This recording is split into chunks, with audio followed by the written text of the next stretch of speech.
আপনি কোন সমস্যার জন্য কোন ডক্টরকে দেখাবেন এটা আপনাকে বুঝতে হবে।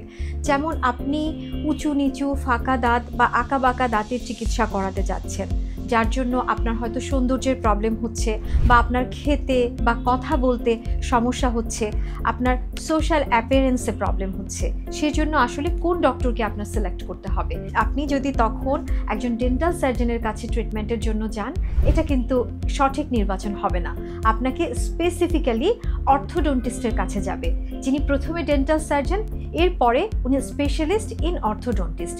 আপনার একটা সুন্দর হাসির জন্য, আপনার আঁকা বাঁকা উঁচু নিচু দাঁতের প্রবলেমের সমাধানের জন্য, আপনার সৌন্দর্যকে বৃদ্ধি করার জন্য, আপনার যে কোনো ফাংশনাল প্রবলেম, যেমন আপনার খাওয়া দাওয়া করতে অসুবিধা হচ্ছে বা কথা বলতে সমস্যা হচ্ছে, বা আপনি এম্বারাস ফিল করছেন কারোর সামনে কথা বলতে, আপনার কর্পোরেট জবে আপনার অসুবিধা হচ্ছে, এই সমস্ত কারণে আপনি কিন্তু একজন অর্থোডন্টিস্টের কাছেই যাবেন ট্রিটমেন্টের জন্য।